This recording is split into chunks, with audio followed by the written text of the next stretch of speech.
Muy buenos días, hermanos, a todos los que nos están viendo por las redes sociales y también para los que están aquí presentes. Shabbat Shalom para todos. En esta mañana vamos a estudiar el tema titulado La caída de Babilonia, que vendría a ser la tercera parte de la serie del libro de Daniel. Antes de comenzar, les invito a que inclinemos nuestro rostro para orar. O sea, que nos pongamos de rodillas para orar.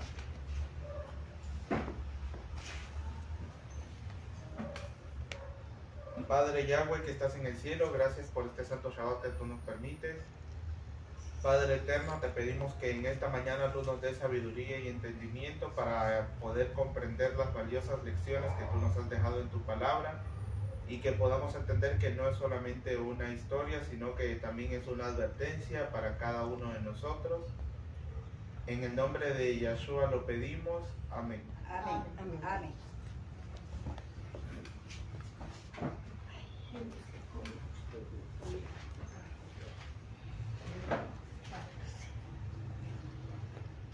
La semana pasada, como la mayoría de nosotros recuerda, vimos cómo era la ciudad de Babilonia, que era una ciudad muy lujosa, muy rica y en una posición privilegiada. Y aparentemente era una ciudad que no iba a caer nunca, debido a que tenía unas murallas muy grandes y también estaba rodeada por un foso.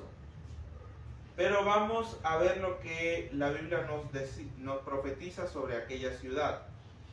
Vamos a Jeremías capítulo 51, verso 37.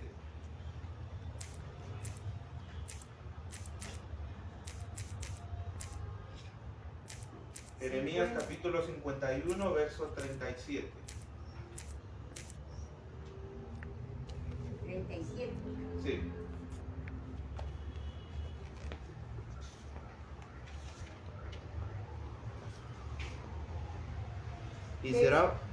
Y será Babilonia un montón de ruinas,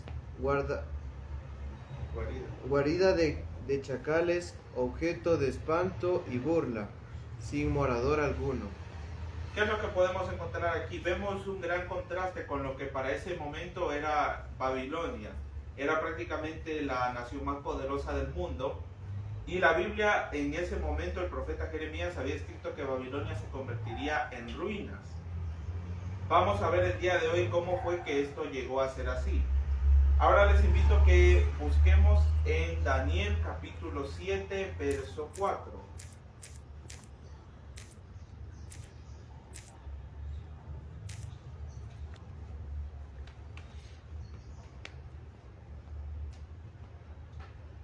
Daniel capítulo 7, verso 4. Quien lo tenga, por favor, me ayuda con la lectura.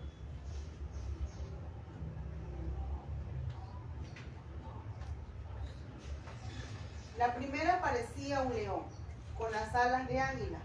Mientras yo miraba, le arrancaron las águilas, la levantaron del suelo, se incorporó sobre sus patas como un hombre y le dieron una mente humana.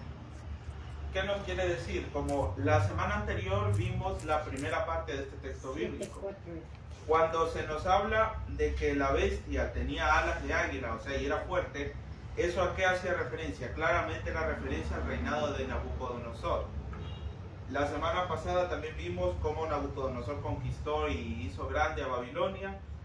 Y también vimos la lección que Dios nos da por medio de la historia de su vida que se cuenta en la Biblia, inclusive cuando fue convertido en una bestia.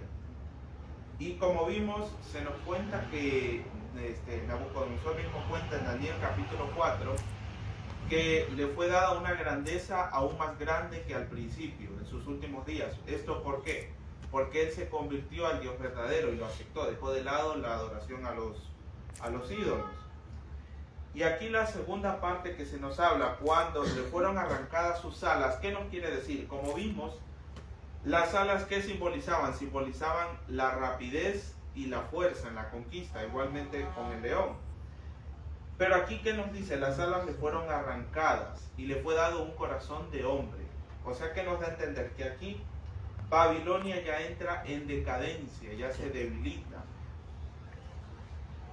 Esto, por ejemplo, esto sucedió a partir de que después de la muerte de Nabucodonosor, subió al trono su hijo, en este caso se llamaba Evil-Merodach. Él gobernó desde el 562 a.C. al 560, o sea, gobernó solamente 2 años. ¿Y qué hizo este rey, el hijo de Nabucodonosor? Se nos habla que era un hombre que llevó, digamos, la adoración a Marduk, o sea, el dios principal de Babilonia, a niveles ya, digamos, fanáticos, o sea, ya que ni para los babilonios era tolerable ya. O sea, debido a que su padre había desechado la adoración a aquel dios, a todos los dioses, él en su reinado se esforzó por traer nuevamente de vuelta a la adoración a Marduk. En ese entonces, ¿por qué? Porque ellos creían que si se dejaba de adorar a los dioses, iba a venir un castigo sobre Babilonia. Y entonces, como vemos, lo que pasó con Babilonia fue totalmente lo contrario. Él se centró más en adorar a ese Dios. ¿Y qué fue lo que le trajo eso? Eso le trajo la ruina a él. Y no solamente a él, sino que a todo el imperio. Y en la Biblia también se lo menciona, y lo podemos encontrar en Segunda de Reyes, capítulo 25, verso 27. Les invito a que busquemos en nuestras Biblias. Segunda de Reyes, capítulo 25, verso 27.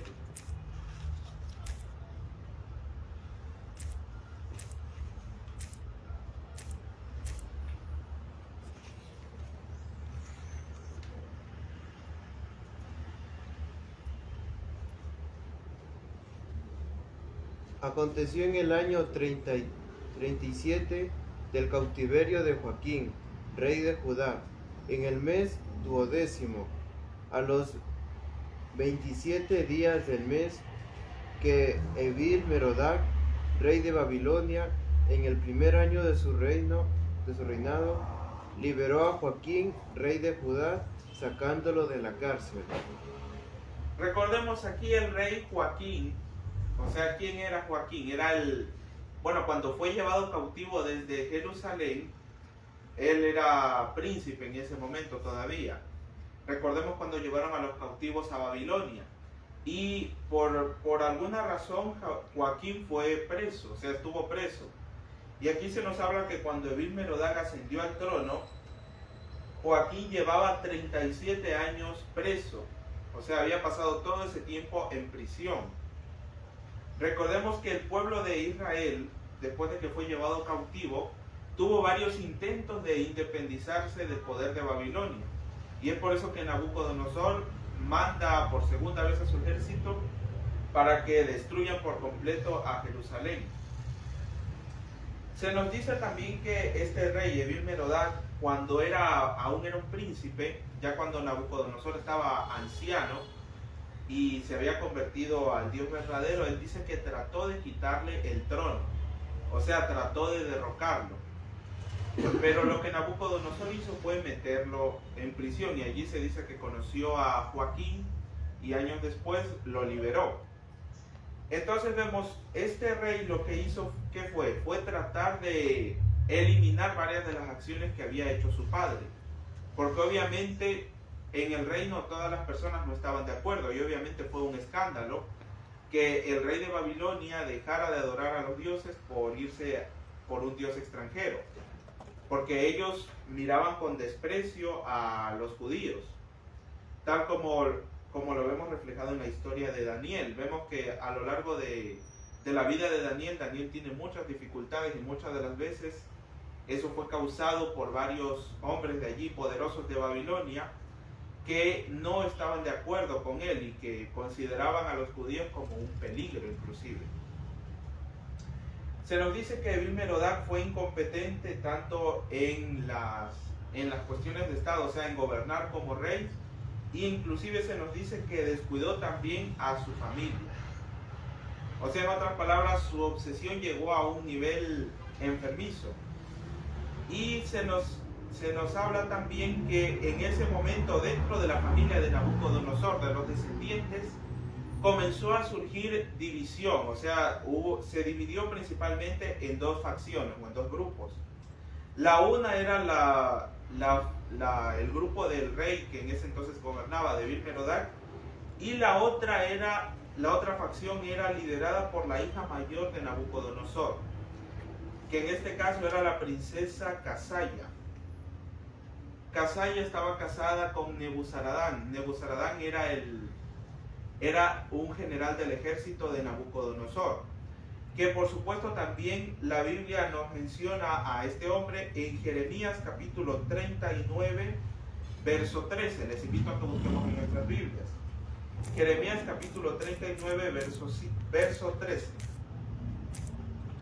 Aquí vamos a encontrar cuando se nombra a este general que estuvo justamente en la segunda invasión de los babilonios a Jerusalén.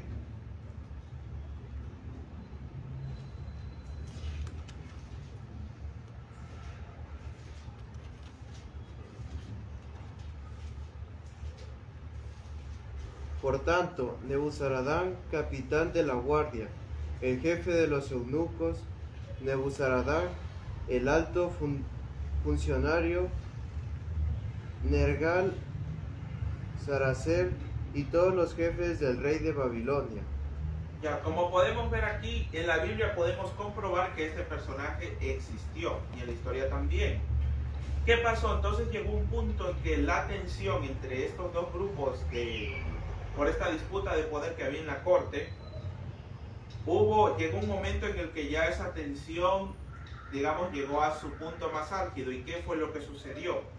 Nebuzaradán armó una rebelión en contra de Evil-Merodach y lo derrocó, o sea, fue sacado del trono y asesinado.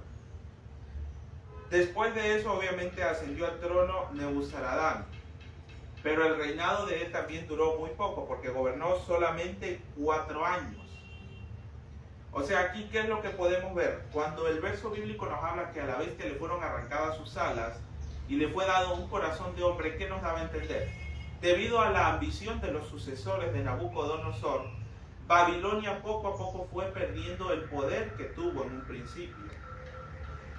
Y algunos inclusive nos hablan de que debido a los lujos que tenían en aquel lugar, los reyes que vinieron siguiendo fueron reyes débiles, porque se acostumbraron a la comodidad. O sea, nos perdieron de vista, digamos, el esfuerzo que había costado construir todo ese imperio. Y entonces, cuando la ambición entró al corazón de estos reyes, sin darse cuenta ellos luchando por el poder el uno contra el otro, ¿qué fue lo que sucedió? Babilonia fue perdiendo territorios, porque si nos damos cuenta en estos reinados tan cortos, obviamente el rey no podía hacer mucho. O sea, no había una estabilidad. Y después de que Nebuzaradán muere, igualmente de una manera misteriosa, que no está claro todavía cuál fue la razón, asciende al trono su hijo. En este caso se llamaba Labás-Marduk, que era hijo de Casaya también. El reinado de Labás-Marduk fue inclusive más corto todavía, porque gobernó solamente 3 meses. Solamente 3 meses. Y esto debido a que se habla que sus propios aliados lo asesinaron, pero no sin ninguna razón, sino que ¿por qué? Se nos habla que este rey era tan cruel y tan terrible que en esos 3 meses, o sea, se dedicó a matar personas inocentes y, o sea, llegó a un punto tal que sus propios aliados decidieron derrocarlo. O sea, los mismos que lo ayudaron a llegar al trono, se cuenta que lo mataron a golpes, o sea, fue golpeado hasta la muerte. O sea, de esa manera terminó Labás-Marduk. Aquí vemos entonces que para este momento, aquel reino poderoso que había sido Babilonia, ya no era lo mismo, obviamente. Porque habían varios golpes de estado. Ahora, después de que muere Labás-Marduk, asciende al trono ahora Nabonido. ¿Quién era Nabonido? Nabonido era uno de los yernos de Nabucodonosor. Estaba casado con otra hija de este rey. En este caso era con la princesa Nitocris. Igual se dice que ellos conspiraron y fueron parte de toda esa conspiración para sacar a Labás-Marduk del trono. Entonces, cuando Nabonido asume el trono, Nabonido, ¿qué hizo? Se obsesionó vuelta con la adoración al dios de la luna, que en este caso era el dios Sin. porque él era, la madre de Nabonido era una sacerdotisa de ese dios. Nabonido se obsesionó tanto con la adoración a ese dios que se dice que descuidó el culto a Marduk. O sea, ya inclusive entre el pueblo de Babilonia, los ciudadanos comunes y corrientes, dice que no estaban de acuerdo con las políticas del rey. O sea, ya comienza a haber desunión no solamente entre los gobernantes, entre los nobles, sino que también entre el pueblo, ya no estaban de acuerdo con sus gobernantes. Y entonces también se nos habla que para este momento comenzó a surgir un nuevo poder en la escena mundial. En este caso, ¿quiénes eran? Eran los persas. Los persas habían ido creciendo después de ser un reino insignificante, comenzaron a tomar territorios y más poder. Y Nabonido decidió irse a vivir al oasis de Taima, o sea que era un punto estratégico en Medio Oriente para la guerra. Y entonces, ¿a quién dejó a cargo? Se dejó a cargo en el poder a Belsasar. Algo que debemos tener en claro que si bien en la Biblia a Belsasar se lo llama rey, Belsasar no era el rey de todo el imperio babilónico, sino que era nada más el rey de la ciudad de Babilonia como tal. O sea, oficialmente consta como príncipe regente, o sea, él hacía las funciones, ciertas funciones de un rey en la ciudad de Babilonia. Y entonces se nos habla que mientras Belsasar gobernaba, se nos cuenta también que Belsasar no era un gobernante eficiente. Belsasar era un hombre muy dado a la bebida, o sea, era alcohólico. O sea, lo que más le gustaba a él era beber y hacer muchos festines. Y obviamente estos festines que incluían, no era solamente nada más de comer y beber. Dicen que los festines de Belsasar eran desenfrenados. O sea, los festines incluían inclusive orgías. O sea, la gente en toda la borrachera llegaban a un descontrol que comenzaban a tener intimidad entre todos allí mismo. O sea, era un rey prácticamente degenerado, en otras palabras. Entonces, como hemos ido viendo, Babilonia de esta manera comenzó a tener gobernantes incompetentes.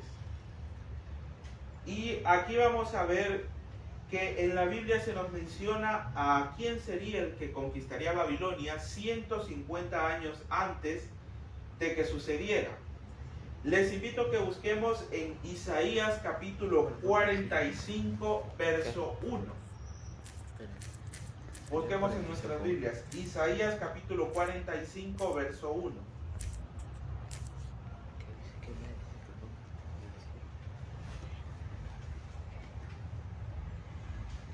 Quien lo encuentre, por favor, me ayuda con la lectura. Isaías 45, verso 1. Así dice Yahweh a su ungido, a Ciro, el cual tomé yo por su mano derecha, para sujetar naciones delante de él y desatar lomos de reyes, para abrir puertas delante de él, puertas que no se cerrarán. Aquí, ¿quién era Ciro? Ciro era era el rey persa, porque recordemos, en este momento los persas estaban en alianza con los medos. O sea, los medos y los persas habían formado un solo reino. Iban avanzando justamente a los territorios de Babilonia, ya estaban muy cerca de la ciudad. Entonces, Nabonido se dio cuenta de que los persas ya se habían convertido en una amenaza muy seria para la estabilidad de Babilonia. Y entonces se dice que Nabonido se enfrentó con cierto número de soldados ante las tropas persas. Pero ¿qué fue lo que sucedió? Nabonido fue derrotado y tuvo que ir a ocultarse en otro lugar. O sea, aquí nos dice que se refugió en Borsipa, una ciudad de allá de Oriente Medio. Y le encargó, o sea, le mandó la alerta a su hijo Belsasar de que se alistara porque los persas iban en camino. Y la Biblia aquí nos cuenta un relato interesante.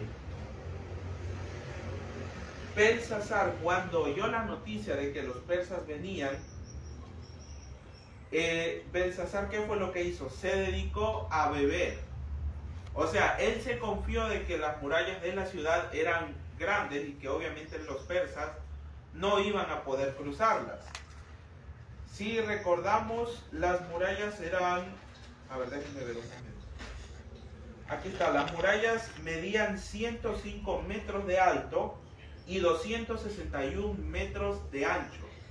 O sea, eran murallas extremadamente fuertes. Y aparte de eso, la ciudad estaba rodeada por un foso. O sea, como decir, como una... ¿Cómo se le llama? Como una zanja, digamos. Iba rodeando toda la ciudad. En este caso era una zanja muy grande por donde pasaba el río. Canales. O sea, un canal grande que rodeaba la ciudad. En este caso, si se cerraba la ciudad, debido a que estaba ese canal allí, los enemigos no podían pasar, no podían entrar a la ciudad. O sea, y el hacer un asedio, o sea, rodear la ciudad y impedir el paso de las personas y de los recursos, tampoco no era una opción. ¿Por qué?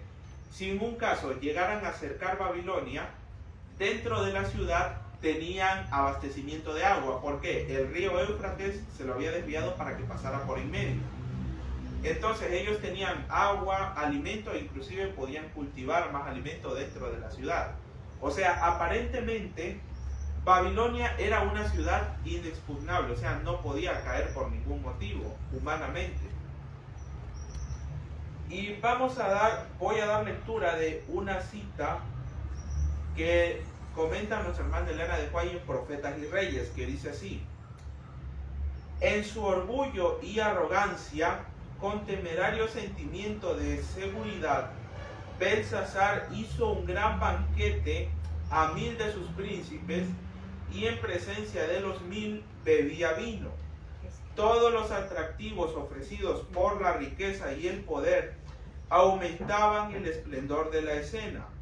Entre los huéspedes que asistían al banquete real, había hermosas mujeres que desplegaban sus encantos. Había hombres de genio y educación. Los príncipes y estadistas bebían vino como agua, y bajo la influencia enloquecedora se entregaban a la orgía. Esto lo encontramos en Profetas y Reyes en la página 385. O sea, en lugar de prepararse para lo que venía contra la ciudad, ¿qué fue lo que hizo? Se puso a beber y se entregó al desenfreno. O sea, y vemos, además, aquí debemos destacar un detalle importante. Belsasar no era un hombre ignorante. No es que no conocía de lo que Dios había profetizado para Babilonia. Él había visto muchos de los milagros que habían sucedido. Él era totalmente consciente de lo que estaba haciendo. Y ahora vamos a ver, en medio de esa locura, Belsasar mandó a hacer algo que prácticamente sería una abominación. Les invito a que busquemos en Daniel capítulo 5, verso 2. Daniel capítulo 5, verso 2. El primero que lo encuentre, por favor, me ayuda con la lectura.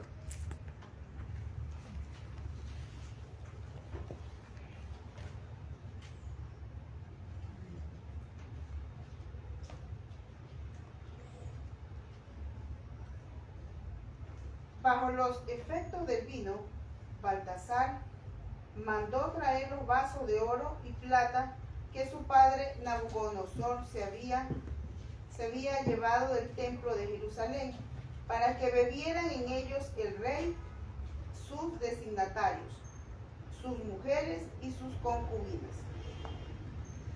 Aquí hay que explicar, aquí se dice que Nabucodonosor, o sea, nos da a entender que era padre de Belsasar. En este caso, ¿por qué dice así? No es que literalmente Belsasar era hijo de Nabucodonosor, era nieto. O sea, porque recordemos, Nabucodonosor era el padre de Nitocris, y en este caso, Nitocris era la madre de Belsasar y el padre era Nabonido. Sino que en la Biblia vamos a encontrar muchas de las veces que se le llama así. ¿Por qué?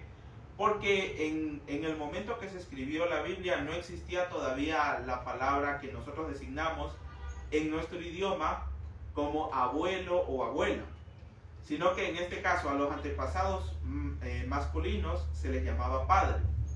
Un ejemplo, por ejemplo, lo podemos ver cuando a Yahshua, ¿cómo se le llama? Hijo de David.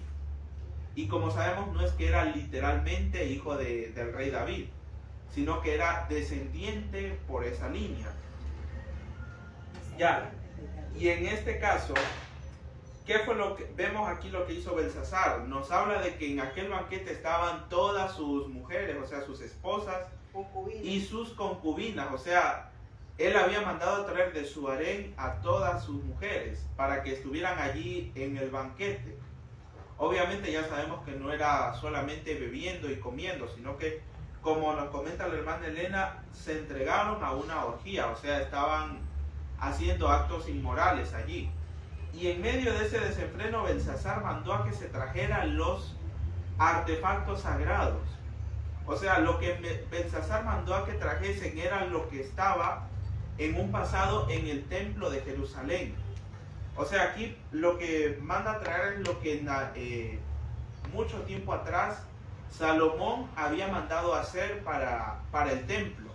Como hemos ido estudiando en estos días, todo aquel mobiliario que Salomón mandó a hacer exclusivamente para el templo, o sea, para algo sagrado, Belsasar lo mandó a traer. Demos lectura, por favor, de Daniel capítulo 5, verso 4. Vamos a ver qué fue lo que hizo con estos artefactos. Daniel capítulo 5, verso 4. Bebieron vino y alabaron a los dioses de oro y plata, y de bronce, de hierro, de madera y de piedra. Entonces, ¿qué fue lo que hizo?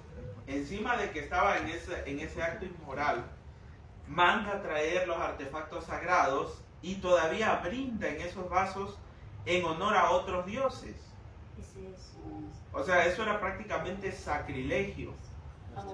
Abominación directamente, porque ¿quiénes son los dioses paganos? La Biblia misma nos responde. Les invito a que busquemos en Primera de Corintios capítulo 10 verso 11.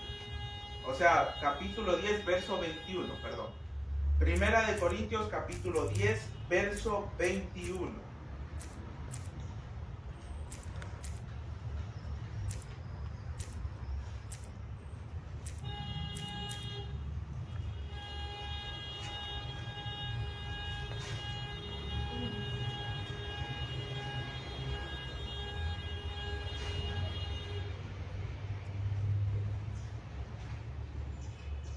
Primera de Corintios capítulo 10 verso 21.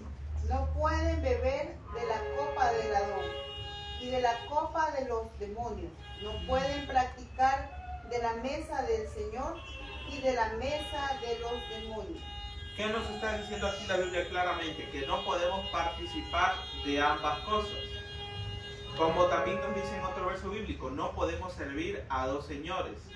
Y entonces en este caso, cuando Belsasar brindó en honor de aquellos dioses, era un sacrilegio, una abominación, porque estos eran artefactos sagrados. No era como coger cualquier vaso o cualquier copa que él tenía en su palacio, sino que eran cosas consagradas a Yahweh. Y entonces en medio de todo ese desenfreno, ¿qué fue lo que sucedió? Voy a dar lectura de un comentario de nuestra hermana Elena de Juárez. Poco se imaginaba Belsasar que un testigo celestial presenciaba su desenfreno idólatra. Pero un vigía divino, aunque no reconocido, miraba la escena de profanación y oía la alegría sacrílega. O sea, ¿qué quiere decir? Estaban haciendo chistes blasfemos. O sea, a pesar de que ya habían llegado demasiado lejos con eso, se pusieron a blasfemar del nombre sagrado. O sea, mencionando a Dios en sus abominaciones todavía. Pronto el huésped no invitado hizo sentir su presencia. Al llegar el desenfreno a su apogeo, apareció una mano sin sangre y trazó en las paredes del palacio, con caracteres que resplandecían como fuego, palabras que, aunque eran desconocidas para la vasta muchedumbre, eran un presagio de la condenación para el rey y sus huéspedes, ahora atormentados por su conciencia. ¿Qué sucedió en aquel momento? Se dice que ya cuando estaban en su momento de mayor éxtasis, se dice que en ese momento Dios hizo sentir su presencia. O sea, como decir, lo que acababan de hacer era la gota que derramó el vaso. O sea, ya habían sobrepasado todos los límites. Les invito a que busquemos en Daniel capítulo 5, versos del 5 al 6. Daniel capítulo 5, versos del 5 al 6.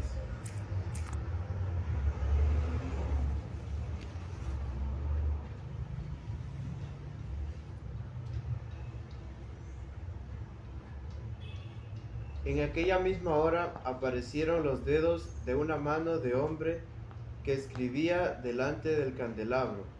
Sobre el candelabro de la pared del palacio real. Y el rey veía la mano que escribía. Entonces el rey palideció y sus pensamientos lo turbaron. Se debilitaron sus caderas y sus rodillas, daban la una contra la otra.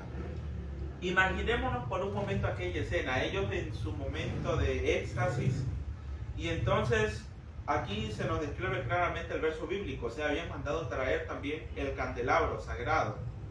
Entonces dice que delante del candelabro, ¿qué apareció? Apareció esa mano y comenzó a escribir.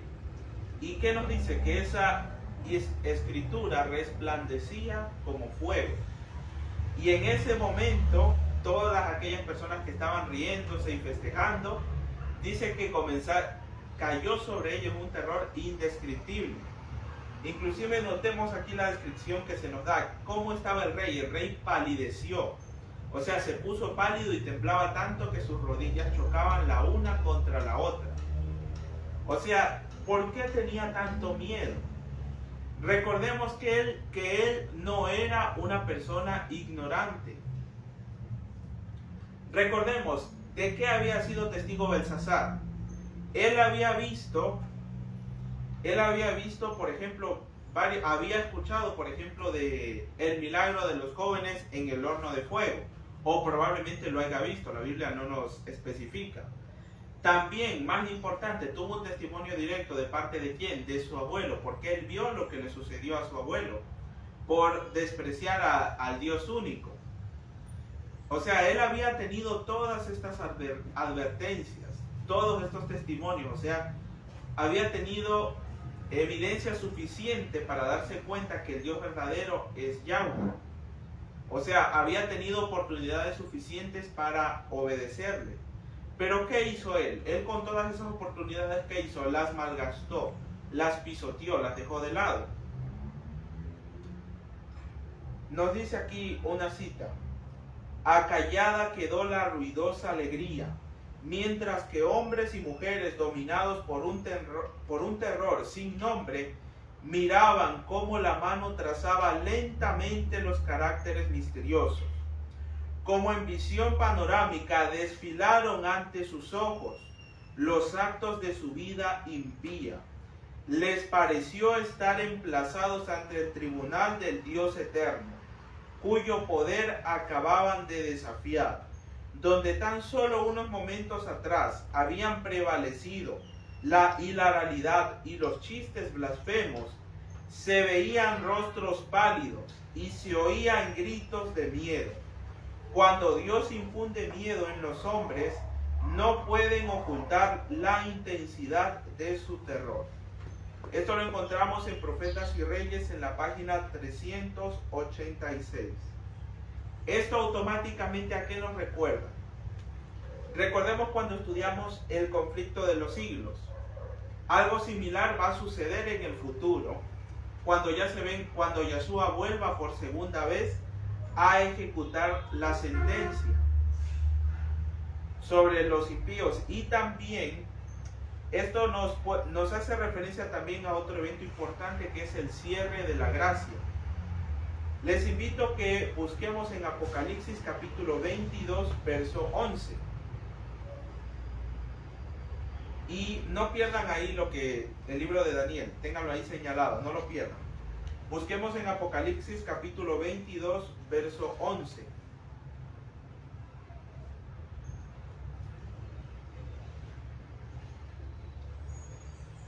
Quien lo tenga, por favor, me ayuda con la lectura.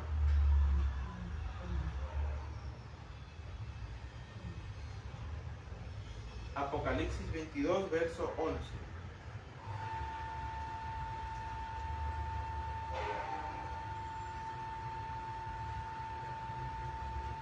El que es injusto, sea injusto todavía. El que es impuro, sea impuro todavía. El que es justo, practique la justicia todavía. El que es santo, santifíquese más todavía. ¿Qué vemos aquí? Estas son las palabras que son pronunciadas en el momento en que Yeshua sale del santuario celestial. O sea, cuando Él deje de interceder por la humanidad, cuando deje de interceder por nosotros, ¿qué va a suceder? Él va a dar esta sentencia. En este caso, lo que sucedió en aquella noche no fue una coincidencia, fue una premonición, o sea, de lo que vendrá en un futuro para nosotros también. En esa noche, según lo que se nos da a entender, el tiempo de gracia para Belsasar y para los que estaban presentes en aquel momento había terminado. Por eso es que sobre ellos cayó ese terror indescriptible, porque en sus conciencias ellos sabían que ya no tenían más oportunidad. ¿Debido a qué? Debido a que habían retado al Dios verdadero. O sea, ya no había vuelta atrás. Entonces el relato nos sigue contando que en aquel momento Belsasar, en su desesperación, pidió que se interpretara la escritura. Esto lo podemos encontrar en Daniel capítulo 5, verso 7. Vamos a dar la lectura. Daniel capítulo 5, verso 7.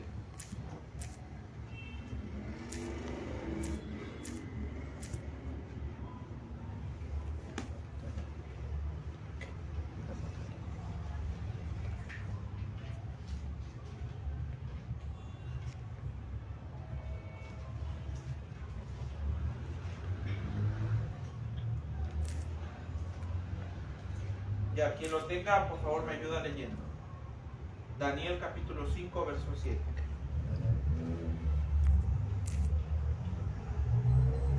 El rey gritó en alta voz que hiciesen venir magos, caldeos y adivinos, y dijo el rey a los sabios de Babilonia: cualquiera que le lea esta escritura y me muestre su interpretación serán vestidos de púrpura y un collar de oro llevará en su cuello y será el tercer señor en el reino.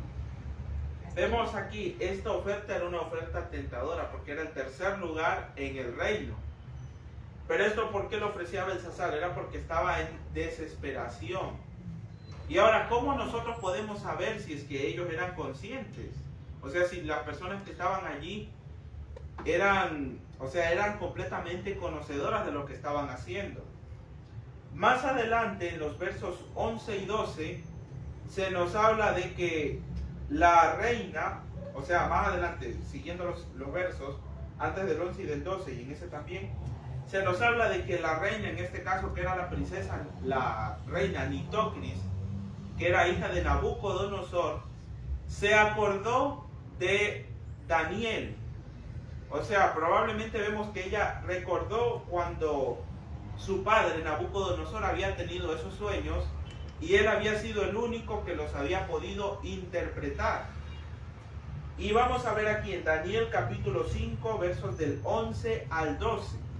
Y prestemos atención a las palabras que se nos dice aquí.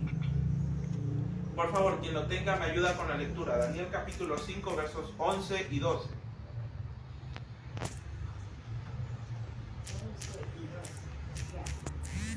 tu reino hay un hombre en el cual mora el espíritu de los dioses santos, y en los días de tu padre se halló en él luz, inteligencia y sabiduría, como sabiduría de dioses, al que el rey Nabucodonosor, su padre, oh rey, constituyó jefe sobre todos los magos, astrólogos, caldeos y adivinos, por cuanto fue hallado en él mayor espíritu y ciencia, entendimiento para interpretar sueños y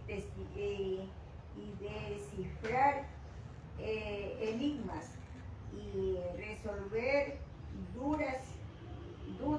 Esto es en Daniel, al cual el rey puso por nombre Belsasar. Llámese pues ahora a Daniel, y él te dará la interpretación. Y hasta ahí.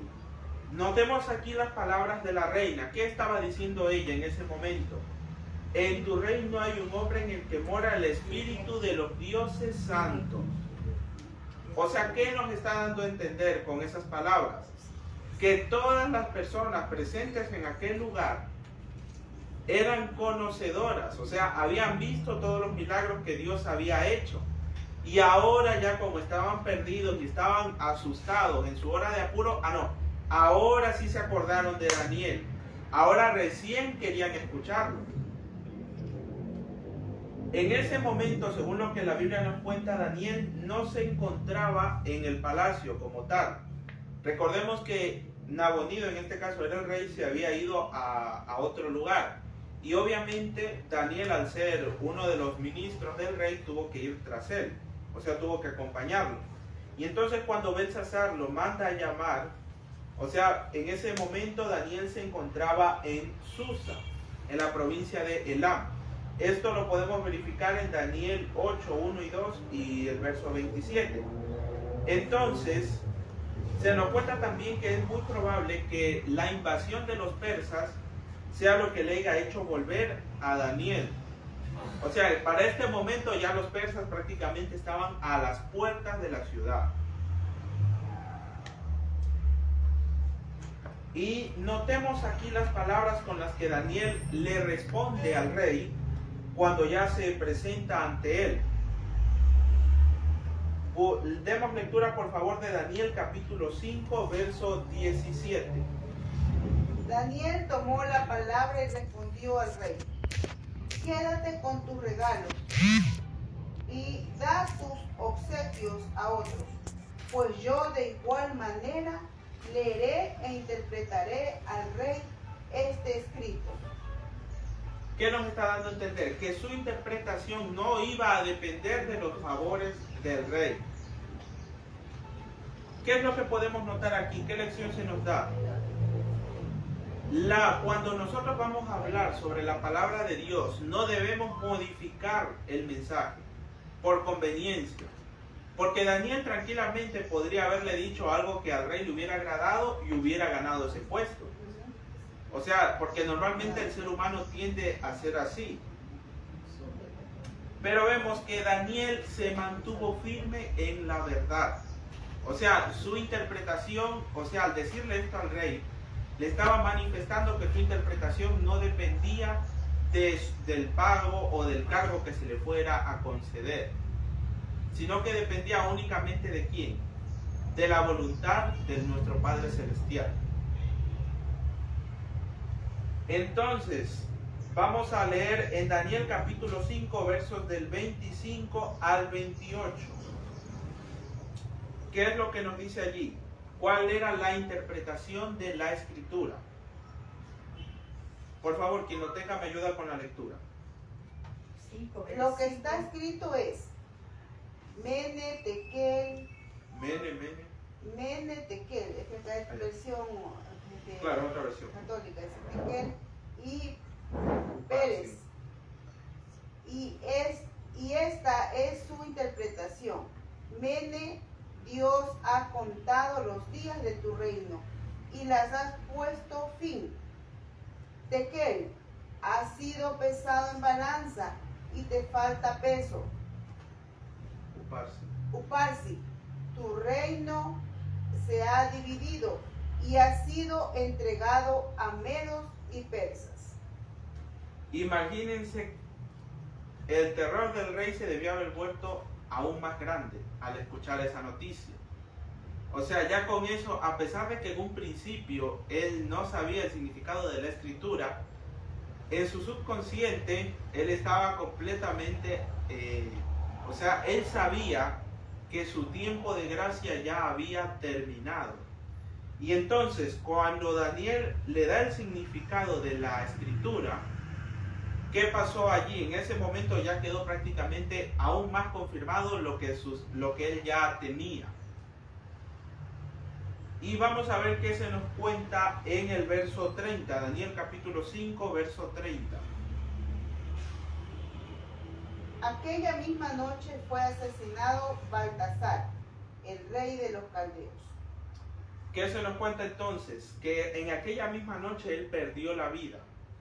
Sucede que mientras aparecía la escritura en la pared y Belsasar estaba en el banquete, los persas se habían infiltrado dentro de la ciudad. Y la Biblia, 150 años antes de que esto sucediera, ya nos había dicho cómo sucedería. Les invito a que busquemos en Isaías capítulo 44, versos del 27 al 28. 44. Sí, Isaías capítulo 44, versos del 27 al 28.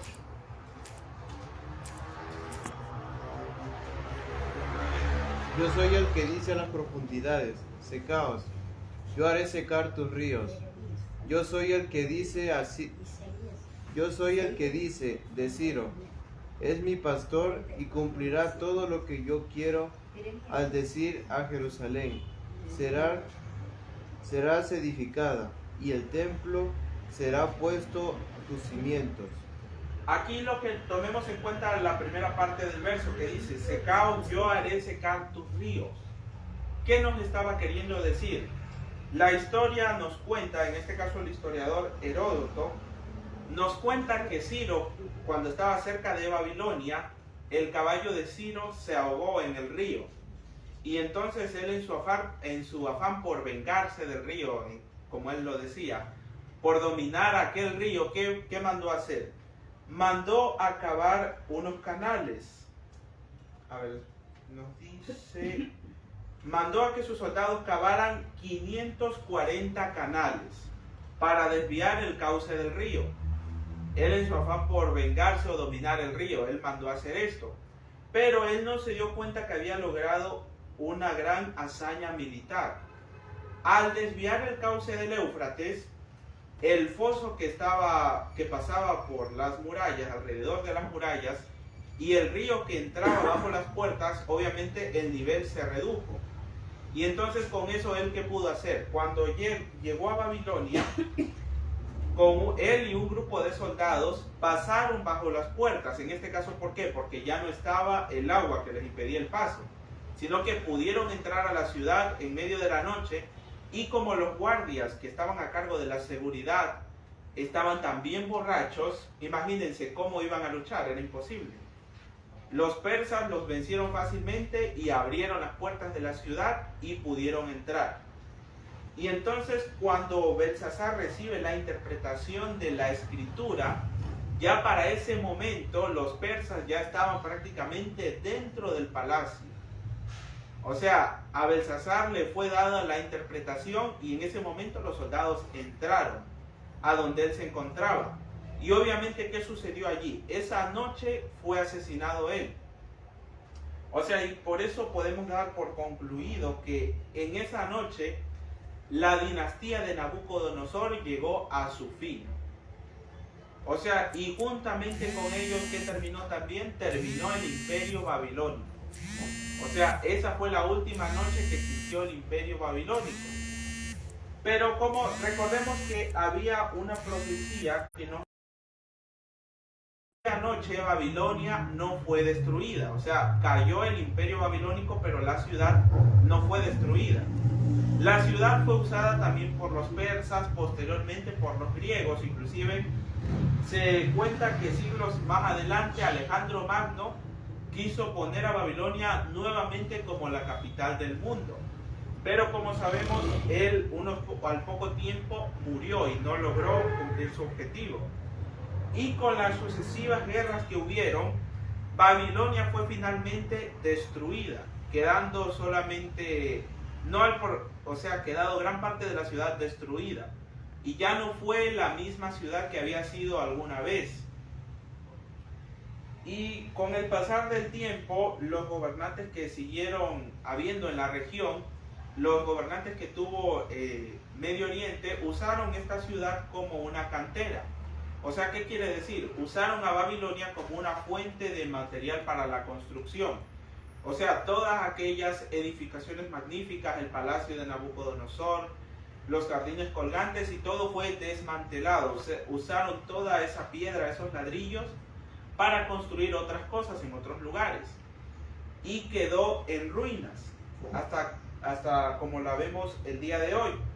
Pero varios siglos después, ya un poco más cerca de nuestra era, subió al poder un dictador, cuando ya en este momento ya existía Irak, obviamente el país que hoy conocemos como Irak. Subió al poder el dictador que se llamaba Saddam Hussein. Este hombre era de religión musulmana. ¿Y qué decía? Que él iba a demostrar que la Biblia y las profecías que se encuentran allí no son verdaderas y que eran profecías falsas, y que él iba a ir en contra de esa profecía. Recordemos que la profecía que nos decía que Babilonia sería un lugar un lugar donde habitarían animales salvajes y que no volvería a haber habitante alguno. Y él que dijo, no, como yo tengo más poder que ese Dios que adoran los cristianos, yo voy a construir Babilonia otra vez. Los planes que él tenía eran de volver a reconstruir toda la ciudad, los jardines colgantes y los palacios del rey, para él asentarse allí y gobernar al mundo, o en este caso a Irak, desde Babilonia nuevamente. Pero, e inclusive hoy en día hay vestigios todavía de lo que él trató de hacer. Levantó algunos palacios, obviamente no los llegó a terminar por completo. ¿Por qué? En ese momento surgió en Medio Oriente un conflicto que es conocido como la Guerra del Golfo. O sea, y por ende el proyecto de reconstruir Babilonia se suspendió. En ese momento se dijo que se suspendía de manera temporal, porque ellos pensaban y estaban seguros que ganarían la guerra. Pero la historia nos cuenta que no fue así, sino que Saddam Hussein fue derrotado. O sea, fue derrocado y posteriormente asesinado. Y entonces el proyecto que él tenía de reconstruir Babilonia quedó en el olvido. O sea, y vemos aquí cómo la profecía es tan exacta y nadie puede irse en contra de eso. O sea, por muy poderosos que sean los reyes, los gobernantes o los dictadores, la profecía se cumple porque se cumple. Y hoy en día, si nosotros vamos a donde estaba en un pasado Babilonia, ¿qué es lo que nos vamos a encontrar? Vamos a encontrarnos un montón de ruinas, y esta zona ni siquiera es muy visitada. Los turistas que van allí son muy pocos. O sea, Babilonia hasta el día de hoy sigue siendo y será todavía ruinas. La ciudad no se volverá a levantar. Y entonces, ¿qué lección nos deja en este caso? No debemos confiarnos de que por conocer la verdad o por tener cierto conocimiento ya tenemos la salvación asegurada. Porque en este caso Belsasar tenía conocimiento, pero eso no lo libró del castigo. O sea, de nada sirve tener conocimiento si no se practica. Eso es lo que se nos enseña aquí. O sea, Belsasar conocía mucho. Y más que todo, cuando él mandó a traer esos artefactos sagrados, eso podríamos tomarlo como un testimonio del conocimiento que él tenía. O sea, él a sabiendas de lo que a Dios le desagradaba, él hizo lo que mejor le pareció, pensando que con su poder como un gobernante terrenal iba a poder imponerse por sobre la voluntad de Dios, pero vemos que no fue así. ¿Y qué más podemos ver aquí? Por ejemplo, podemos ver también en consonancia con el mensaje a las 7 iglesias. Recordemos, Babilonia cómo era. Era una ciudad rica. Sus gobernantes tenían el conocimiento, eran poderosos. Y en este caso, ¿cómo es la iglesia de la Odisea? O sea, la iglesia de la Odisea es una iglesia orgullosa. Por su conocimiento. O sea, que por el conocimiento que cree que ya está salva y que es más que todo el mundo. O sea, pero ¿qué dice? No te das cuenta que eres un desventurado, pobre, ciego y desnudo. O sea, ¿y cuál es el estado actual de la iglesia adventista? Al igual que Babilonia, la iglesia se ha convertido en una iglesia soberbia. Obviamente hago la aclaración, no estoy diciendo que la iglesia es Babilonia. Cuidado, que quede eso bien claro. La iglesia adventista no es Babilonia. O sea, ese mismo orgullo que se manifestó en aquella ciudad tan rica y poderosa se manifiesta hoy. Porque ¿qué es lo que se dice? Es que somos adventistas, tenemos la verdad, tenemos el conocimiento, guardamos el sábado, que es lo que siempre se toma en cuenta. Pero díganme, ¿eso de qué nos sirve a nosotros? ¿De qué nos sirve si hemos metido cosas que no tienen nada que ver? Por ejemplo, Belsasar podría haber dicho, no, es que mira, yo tengo aquí los artefactos sagrados y por eso no me puede pasar nada malo. ¿Pero qué estaba haciendo? O sea, tenía los artefactos sagrados, pero estaba haciendo abominación. Claro, mal utilizando esa luz. Y en lugar de él ser una luz para el mundo, o sea, porque al tener el conocimiento de Dios verdadero, ¿él qué hizo? Llevó a los demás, a sus ministros, al pecado, y no solo a sus ministros, sino que a todo el pueblo. O sea, y eso mismo se está volviendo a repetir hoy en día.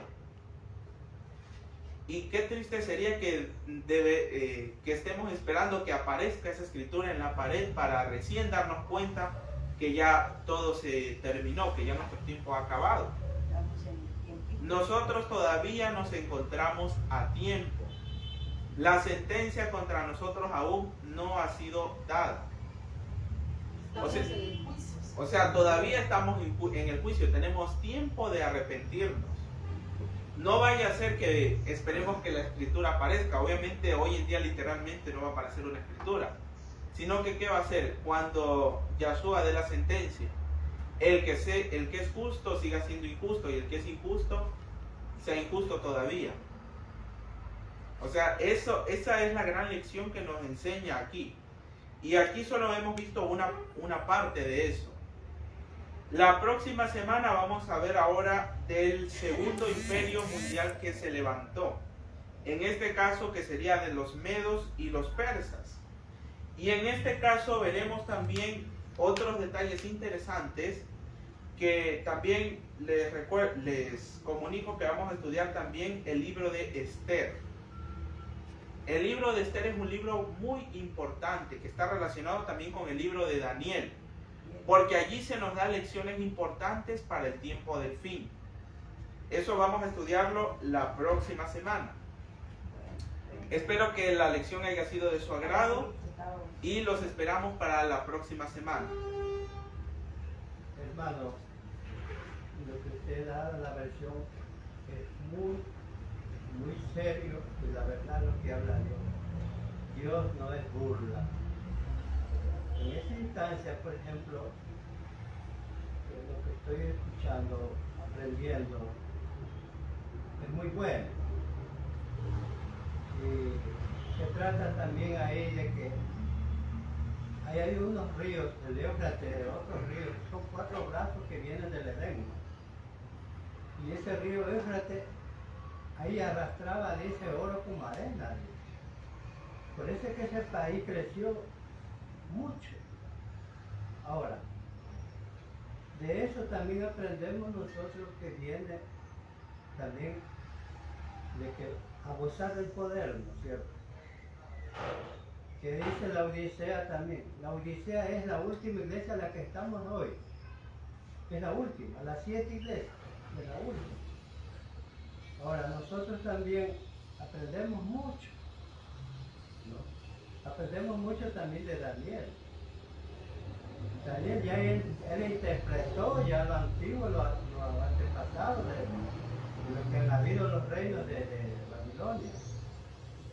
Y eso nos da mucho saber que nosotros, no, como dice usted, no debemos confiarnos, porque somos hermanos, somos bautizados, somos de la iglesia, que es la verdadera. No, sino seguir lo que es el conocimiento de la palabra del Señor. Tener siempre esa fe, ese amor de corazón, seguir siempre en el camino recto.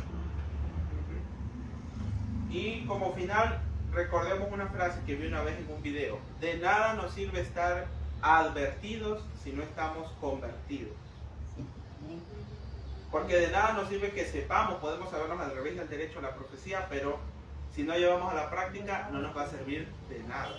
El éxito es la práctica. En eso está toda la clave. Para finalizar, les invito a que nos coloquemos de rodillas para orar.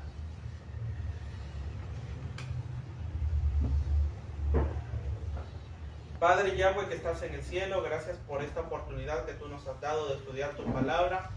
Te damos gracias por estas preciosas verdades que tú nos permites conocer.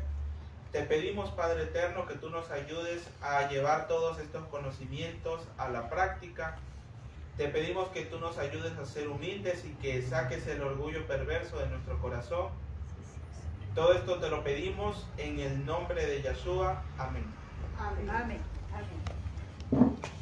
Les invitamos para la próxima semana para seguir con la continuación, que sería ya la cuarta parte del estudio del libro de Daniel, donde vamos a ver justamente sobre el imperio medo-persa. Y gracias a todos por su atención. Shabbat Shalom.